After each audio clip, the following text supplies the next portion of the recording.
Hi everybody, my name is Nicole and this is the reference list. Today I wanted to have a really casual conversation with you because I've been having a pretty difficult time as an artist and as a person. Those two things maybe are less separate than they should be in my life right now, but I've been having a pretty difficult time and I have found something in these past couple of weeks that has really helped me move through. I'm still moving through whatever it is that I'm feeling, but after a particularly rough week a couple weeks ago, I started doing something, and I think this is one of the times where my body has known. Oh, can you hear my stomach grumbling? My body has known what I've needed before my brain has, and I'm really thankful for those times because I live in my head a lot, and it's very rare that my body takes over, and it did. I think I was in crisis mode, and my body was like, "Girl, let me help you out a little bit." So, what have I been doing? Well, I have a lot going on in my head. I think a lot of artists do. It is a very, very difficult, confusing time to be an artist in the world right now. I think a lot of us are forced to take on mediums that we don't actually love in order to keep doing the work that we're doing. And that's mediums, not even jobs. I'm talking like if you're an actor, you also have to now be an editor and a manager and a cinematographer in order to do your self tapes, and you can't just be an actor anymore. And that has nothing to do with the jobs that we all have to do in order to sustain our lives while we try to make our art a full-time job. So I have a lot going on in my brain. I'm thinking about all of those things. I'm also at a point in my life where I had a really difficult 2024. Parts of it were really great, but parts of it were some of the most challenging experiences that I've ever been through. And where I'm at right now is I really feel like I'm starting over. Or starting, not even over, because I never started, but just starting, full stop, from the ground up, as this new person. Oh, my stomach's really grumbling. I'm so sorry if you can hear that. Um, starting from the beginning. And I want to make sure that I start over with intention and I start again from a place that I feel is authentically me and that I respect, like moving through the world with integrity, which is also, I feel, very difficult to do these days because capitalism, ha ha ha. So, what did my body do? It just kind of started pulling everything out. I live in an apartment with a roommate who's been here for many years before me. I basically have all of my stuff in my room. I'm in my room right now. So I kind of convinced myself, and also I've moved 8 times in the past 4 years. Like since COVID hit, I've moved across the country multiple times. I've moved to multiple cities, different apartments in those cities. I've traveled. Like I've just done a lot of moving around. And that coupled with having all of my stuff in one room, I was like, oh, actually, I thought I don't have a lot of stuff. And that's true to some extent. I think what I realized is it's not about how much you have, it's about the things that you're holding on to. So I just started pulling everything out from underneath my bed and from the shelves in my closet. And I got really, really fixated on laying my eyes on every single object that I owned, from coloring pencils to candles to wires to documents to past art projects to posters, like everything. Didn't matter how small, I wanted to see it with my own eyes and really register what it is that I have in my possession. Because my physical stuff has been cluttering my brain. I guess we knew this. I guess I knew this, but I didn't realize how much. So I first did that with my objects, and then I did it with clothes and shoes and accessories and jackets and like all of those things. Those were two kind of separate projects. Both of them took multiple days to go through everything just by myself. I'm grateful my roommate has been traveling, so I've just had the space to myself, and I was able to take my stuff out and like put it in the living room. If you have the opportunity to move your physical stuff into a larger space, I find that that really helps. If you don't have that luxury, then take it in chunks. Just one bin at a time, one drawer at a time. Like, don't overwhelm your space. I mean, I freaking overwhelmed my space, don't get me wrong, but it's possible. You can do it in the space that you have. You just have to be intentional about what you're doing. But what I found with the objects and the clothes, just across the board in general, was that even though I wasn't holding on to a lot of stuff, the stuff that I was holding on to were parts of myself that I was ashamed that I have let go of or moved past or failed at. It was all of the yarn that I've been holding on to since I was doing textile work years ago. And the like pieces of kind of like equipment or materials that I've been holding on to from past art pieces that I haven't been working on for years. And part of me thinks that maybe I just need more space, that it's okay to have to hold on to materials. But for who I am right now, the kind of artist that I want to be, the kind of life that I want to live, which for me is very global, I don't want to feel held back by my stuff. I don't want to feel like I can't go anywhere that I want to go because of the stuff that I own. Then it owns me. Then I don't have it. It has me tied down. And I just didn't want to feel like that. And what I really needed to do, and I've done this before, I've gone through my clothes. I go through my clothes all the time, and I can get rid of things. But what I think I finally did was give myself permission to let go of who I was. To be thankful for that person, it like makes me emotional, actually, thinking about it. To let go of who I was, to be thankful for who I was and the person who had that creative brain and who could make that work. In holding on to the objects of my past, the art materials of my past, the clothes of my past selves, I don't think I was really giving myself the fairest chance to move on. I was talking about this with a friend of mine a couple days ago on the phone. She's an incredible writer. She is a jewelry maker. She beads, like does really intricate beading work, like really a multidisciplinarian.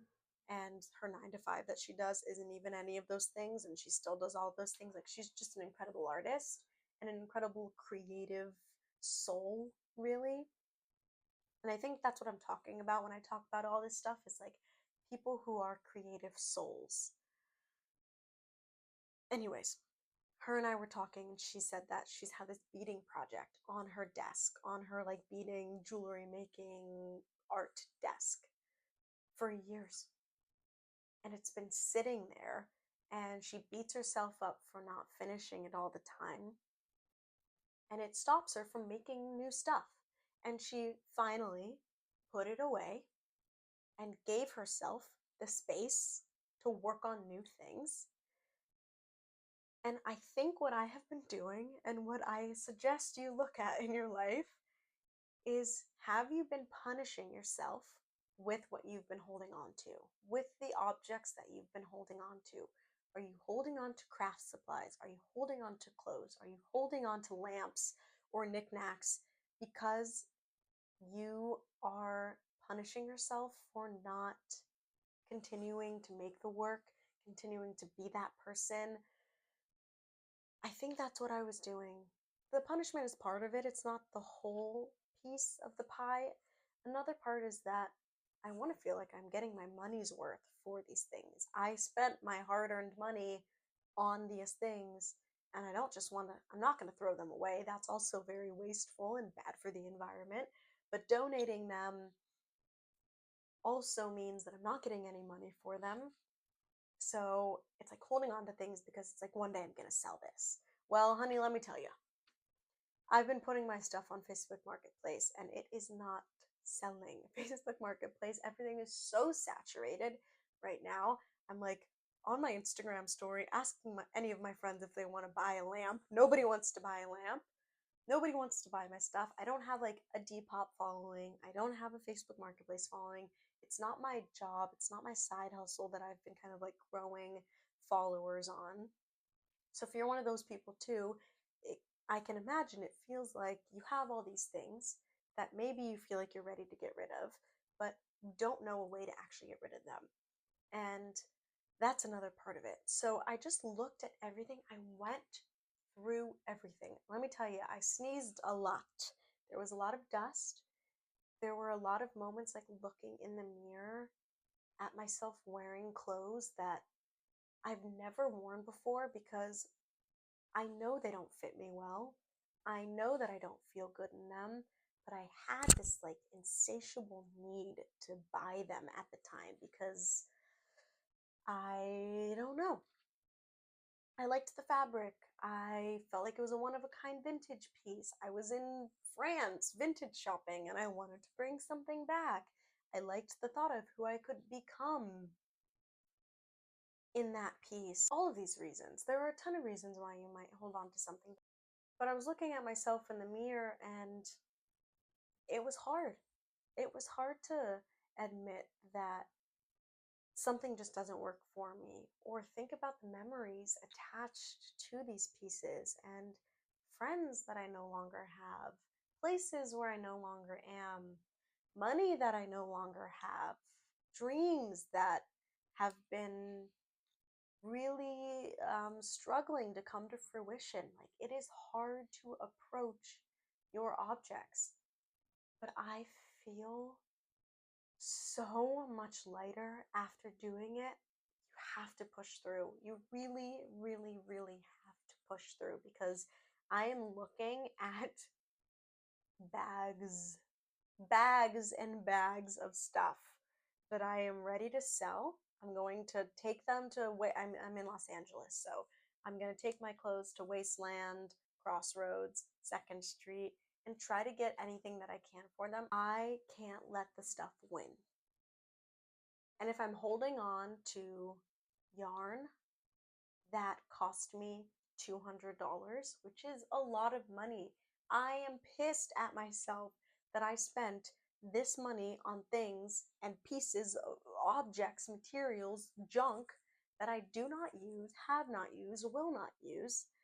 I'm mad at myself for that.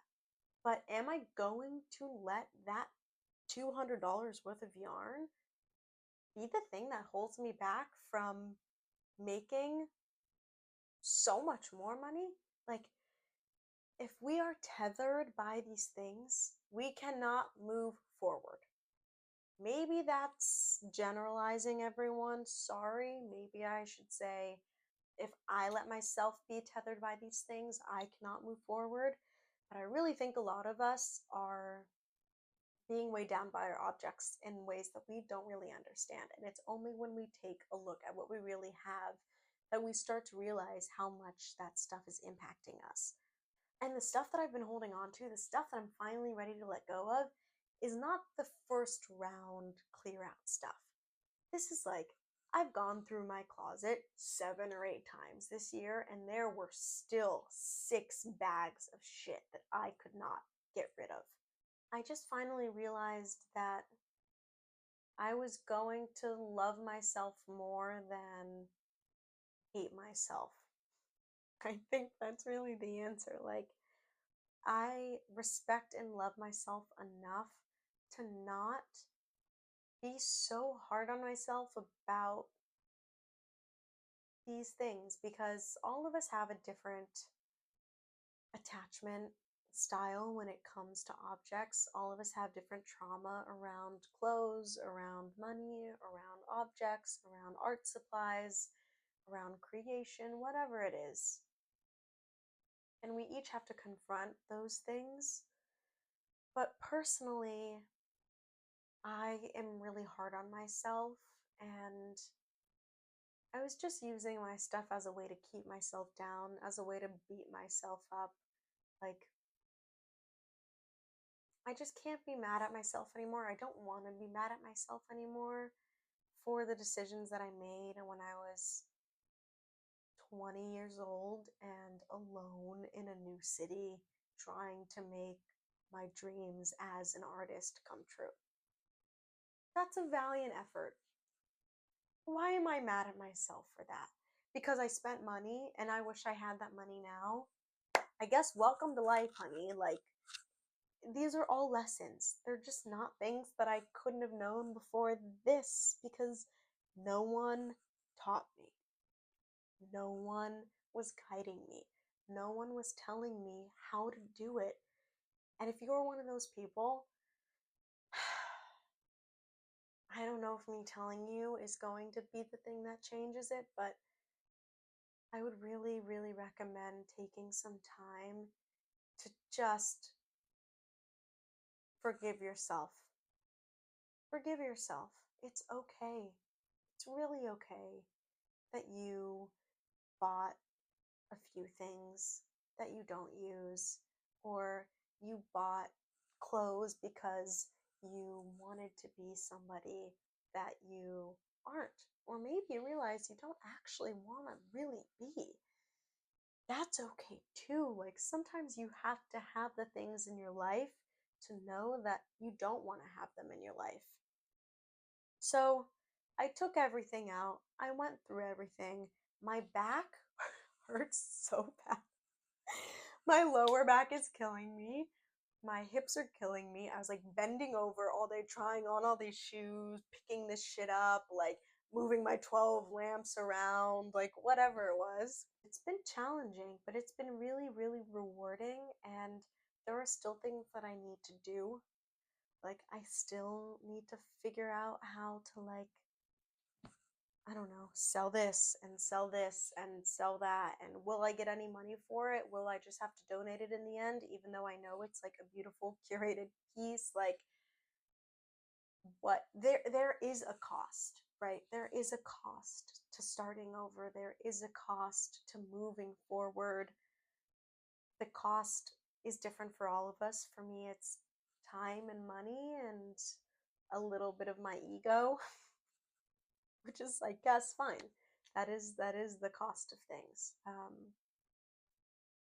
But I don't want to be held down by my physical objects anymore. I don't want the stuff that I have to be the reason that I can't live the life that I want to live. I want to feel like at any moment I can go somewhere, that because that's the life I want to live. And yes, it does bum me out that I don't have a home of my own, that I don't have a place where I can keep the things that I really love. Because I love these things. I really do love a lot of these things. And I remember where I got them, and I remember why I wanted them. And I can picture them so clearly in a room in a home. But I don't have that home. And I don't have that life. And I think holding on to these things is going to stop me from getting there. It's like the catch 22. You want the stuff for the life, but you need the life for the stuff. So I have these things, but it's kind of part of it is stopping me from having the life. But once I have the life, I won't have the things. And maybe that's just what the F it is. That's just life, maybe. My dad, who I love so much, was like, just buy new stuff. Get rid of it, and then you can buy new stuff.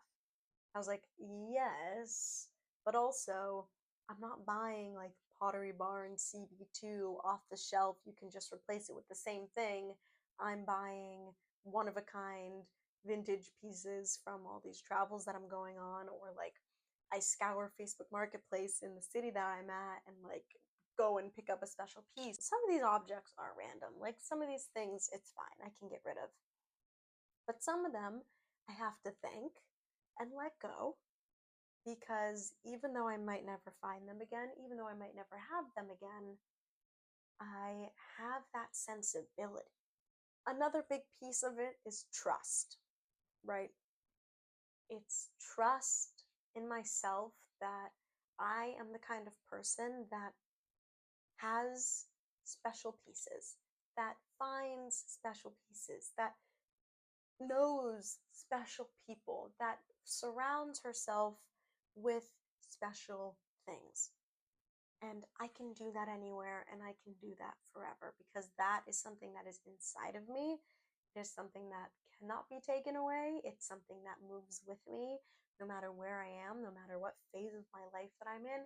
So while I might not have this same one of a kind vintage lamp forever, I'm the kind of person that can find a one of a kind vintage lamp and take it with me. And so it's like trust. Just trust that what you're letting go, the spirit of that thing and the spirit of the find is still in you and will come back to you if you want it to. And since starting this, which I'm still very much in the middle of this entire process, but since starting to go through everything, I'm more creative with my clothes.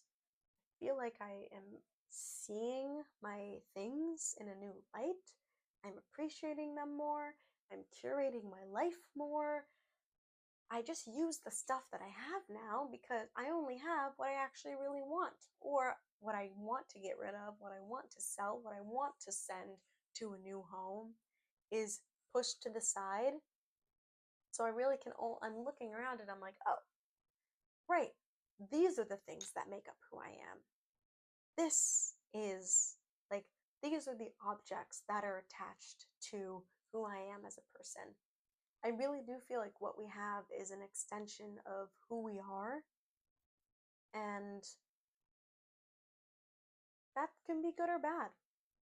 And maybe you want to be somebody that you're not, and in order to get there, you've got to let go of some things. Or maybe you have some things that don't fit who you are right now, and maybe you want to be the kind of person that can have those things, but you're just not yet. And that's okay. But holding on to them when they aren't suiting you, when they're not helping you, is keeping you stuck. It's keeping me stuck. I cannot tell you how much clearer my mind feels, like especially these past couple days. I'm almost kind of concerned because I feel like I'm moving through the day with less stress, and I'm like, whoa, is everything okay? I'm not stressed today, which makes me a little stressed that I don't feel stressed. But I think it's because I'm finding peace. I don't know. I've maybe never felt peace in my life, so this is a new emotion for me, but I feel at peace. I feel like I can breathe. And my mental mind, my mental body, my mental self needed my physical space to be cleared. I highly recommend it. If you're somebody who's feeling like you're going through a hard time, if you are unsure of the next step to take as an artist, if you feel a creative block, if you feel like your identity is kind of shifting and moving and you're trying to pin yourself down, try this. Try taking real time away from everyone, away from your phone, clear your physical space, and see what it does to your mental space. Okay, thank you for letting me be vulnerable. Thank you for letting me ramble. I hope this was helpful to you in some way. You can find me at the reference list on Instagram, on TikTok if it still exists, on Amigo, on Substack, and I will see you all in the next one. Ciao, ciao. Bye.